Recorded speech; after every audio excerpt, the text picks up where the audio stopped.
तो हमास और हिजबुल्लाह के डबल खतरे को लेकर इजराइल में बहुत घबराहट है। इन दोनों ने अब ऐसे हमले करने शुरू कर दिए हैं जिसमें इजराइल बुरी तरह से फंसता हुआ नजर आ रहा है। लेकिन नेतन्याहू के सलाहकार इसे इजराइल के लिए मौत का फंदा बता रहे हैं। हालांकि इजराइल की बात करें तो इजराइल के पास अब दो विकल्प बचे हैं, या तो वो सीज फायर कर दे या फिर इस युद्ध को लंबे वक्त तक लड़ने के लिए तैयार रहे। लेकिन इजराइल सीज फायर करना नहीं चाहता। लेकिन सबसे बड़ा सवाल यह है कि लंबा युद्ध लड़ने के लिए उसके पास अब हथियारों की कमी भी होने लगी है और हमास अब इसी बात का फायदा भी उठाने लगा है।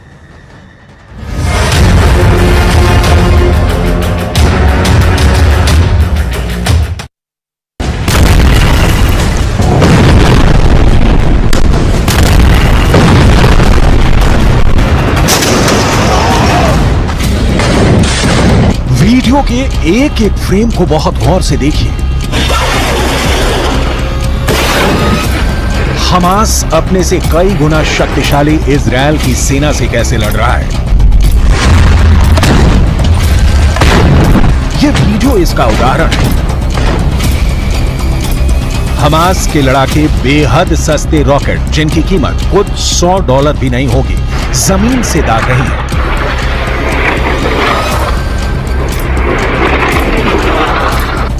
इतना सस्ता और जुगाड़ का रॉकेट हमास ने तैयार किया है कि इजराइल भौंचक्का है। इन सस्ते से रॉकेट के लिए इजराइल को अपने लाखों डॉलर की मिसाइलें खर्च करनी पड़ रही है, क्योंकि गाजा की ओर से आया एक तिनका भी इजरायली डिफेंस के टारगेट पर है और वो इजराइल की सीमा में दाखिल हो उससे पहले नष्टो नाबूद किया जाना जरूरी है।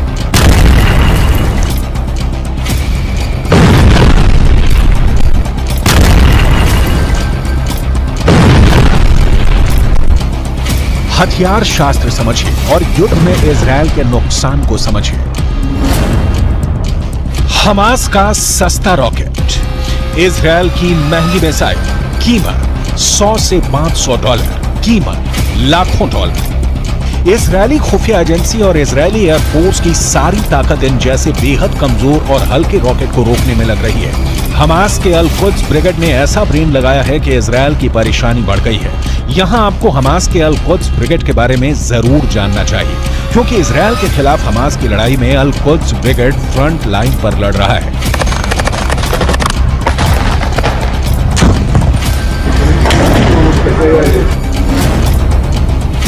अल कुद्स ब्रिगेड गाजा में हमास के बाद नंबर 2 संगठन है। 1981 से यह संगठन फिलिस्तीन में इस्लामिक राज स्थापित करने के लिए इजराइल के साथ हिंसक जंग लड़ रहा है। अल कुद्स के टॉप लीडर का नाम है जियाद अल नाखल्ला। ये खुद सीरिया की राजधानी दमिश्क में रहते हैं, लेकिन वहीं से अपने लड़ाकों को ऑर्डर देते रहते हैं। हमास कैसे इजराइल की वॉर स्ट्रेटेजी का तोड़ निकाल रहा है, इसकी कुछ और डिटेल आपको आगे दिखाएंगे, क्योंकि युद्ध में जीत की गारंटी आर्थिक नुकसान की तुलना में हमेशा बड़ी होनी चाहिए। लेकिन इजराइल के साथ ऐसा नहीं हो रहा।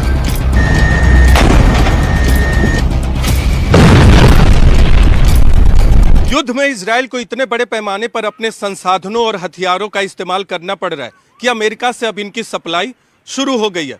ठीक यही किस्सा यूक्रेन में भी हुआ था। दरअसल यूक्रेन में यूक्रेन की सस्ती मिसाइलों के खिलाफ रूस को अपने करोड़ों डॉलर की मिसाइलों का इस्तेमाल करना पड़ रहा था। हमास के सस्ते रॉकेट के खिलाफ इजराइल अपने महंगे मिसाइलों का इस्तेमाल कर रहा है, यानी गाजा को जलाने की कीमत इजराइल को भुगतनी पड़ रही है। इजराइल ने इससे बचने के लिए आसमान में अपने सबसे खतरनाक परिंदे में से एक को पिंजरे से बाहर निकाला है। इस परिंदे वाले हथियार की जरूरत इसलिए पड़ी क्योंकि इजराइल पर हमले के बाद हमास के लड़ाके सुरंगों में छिप जाते हैं, जिसकी वजह से इजराइल की सेना को उन्हें ठिकाने लगाने में परेशानी होती है। हमास ने गाजा में करीब 500 किलोमीटर लंबी सुरंगें बना रखी हैं। ये सुरंगें घनी आबादी वाले इलाकों से होकर गुजरती हैं और हमास के इन सुरंगों का था लगा पाना इजराइल की सेना के साथ वहां की खुफिया एजेंसी मोसाद के लिए भी चुनौती बन गया है। इजराइल की मीडिया के मुताबिक इसीलिए इजराइल ने अपने सबसे ताकतवर जासूसी ड्रोन एल्बिट हर्मेस 450 को गाजा में उतार दिया है, ताकि जमीन के नीचे बसी हमास की दुनिया का नक्शा निकाला जा सके और वहां छिपे हमास के एक एक लड़ाके को मौत के घाट उतारा जा सके। इजरायली मीडिया का दावा है कि यह जासूसी ड्रोन निगरानी के लिए बेहद कारगर है। इसे इतना ताकतवर माना जाता है कि यह पाताल में छिपे दुश्मन का भी पता लगा सकता है। इजरायल की मीडिया के मुताबिक ये ड्रोन एक बार में करीब 20 घंटे तक उड़ान भर सकता है। इसकी रेंज करीब 300 किलोमीटर तक बताई गई। एल्बिट हर्मेस 450 ड्रोन करीब 170 किलोमीटर प्रति घंटे की रफ्तार से उड़ान भर सकता है। और सबसे खास है इसका रेडार सिस्टम, जो जमीन के नीचे होने वाली हलचल का भी पता लगा सकता है, वो भी 18,000 फीट की ऊंचाई पर उड़ान भरते हुए। इजरायल के पास दुनिया की सबसे लेटेस्ट तकनीक वाले ड्रोन मौजूद हैं। इजरायल के पास हमास के खिलाफ लड़ने के लिए अभी बहुत से हथियार भी हैं, जिनका इस्तेमाल इजरायल युद्ध जारी रहा तो जरूर कर सकता है। दूसरी ओर ड्रोन के स्तर पर हमास भी कमजोर नहीं है। कामिकाज़े ड्रोन टेक्नोलॉजी को ईरान के जरिए हमास के आतंकवादियों तक पहुंचाया गया है। इसके जरिए इजरायल की फौज के हर एक मूवमेंट को हमास के लड़ाके पहले ही जान लेते हैं। काले रंग का कामिकाज़ी ड्रोन आत्मघाती हमलावर है। इसी ड्रोन के जरिए अभी तक आईडीएफ के खिलाफ हमास ऑपरेशन को अंजाम देते आया है। ये यूक्रेन में इस्तेमाल किए जा रहे ईरान के शाहिद ड्रोन का सस्ता वर्जन है। हमास की सुरंगों में अभी काफी हथियार बचे हुए हैं, जिससे जमींदोज किए बिना हमास का संपूर्ण विनाश संभव नहीं है। लेकिन इजरायल के साथ परेशानी यह है कि हमास ही अकेला दुश्मन नहीं है। लेबनान के हिजबुल्लाह भी हैं, यमन के हूथी विद्रोही भी हैं, जिनकी ओर से हमास के समर्थन में इजरायल पर मिसाइलों और रॉकेट से हमले हो रहे हैं। हालात इतने बदतर हैं जैसे कभी भी किसी भी वक्त तीसरा विश्व युद्ध भड़क उठे।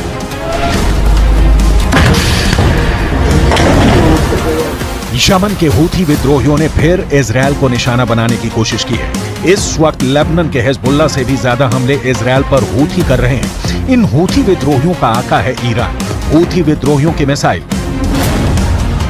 लाल सागर से होती हुई दक्षिणी इजरायल के एलट शहर में गिरने वाली थी, लेकिन इजरायल ने लाल सागर से आती हुई उन बैलिस्टिक मिसाइलों को मार गिराने का दावा किया, क्योंकि दक्षिणी इजरायल के एलट शहर में उसका एरो 3 मिसाइल डिफेंस सिस्टम तैनात है, जिसने हूथी विद्रोहियों की मिसाइलों को पहचान कर मार गिराया।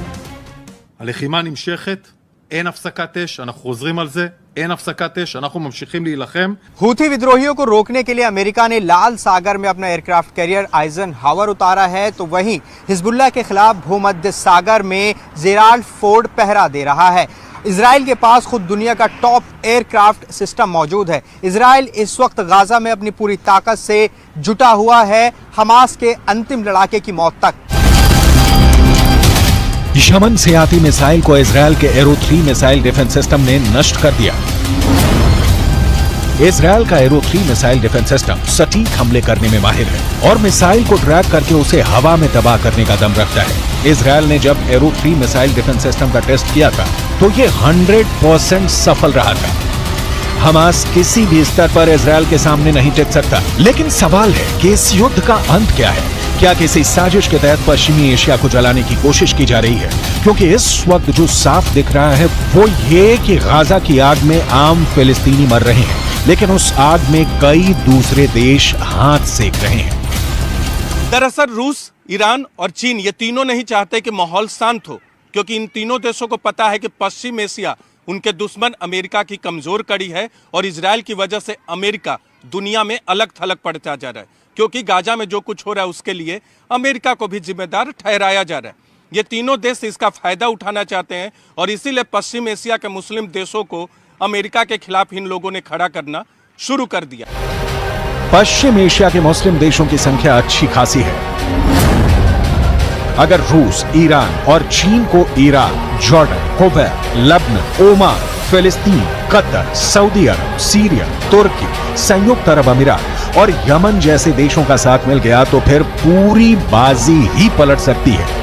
इन सारे देशों के बीच इजरायल अमेरिका के खिलाफ एक होने की ताकत उस लेवल पर कभी नहीं रही, जैसा कि दावा किया जाता रहा है। संयुक्त अरब अमीरात और ईरान के बीच भी सुलगते मुद्दे हैं। 22 देशों का अरब संगठन शब्दों का खेल खेल रहा है। फिलिस्तीन में मानवीय मदद के नाम पर कुछ ट्रकों को भेजे जाने के अलावा इन देशों ने कोई कदम नहीं उठाया। ईरान के राष्ट्रपति इब्राहिम रईसी अपने शब्दों से ही परमाणु युद्ध छेड़ते रहे हैं। जमीन पर उनका एक भी शब्द सही नहीं उतरा है। युद्ध में कमजोर का मारा जाना तय है और हमास इजरायल से बहुत बहुत बहुत कमजोर है। लिहाजा गाजा जल रहा है। धू कब तक जलेगा कोई नहीं जानता।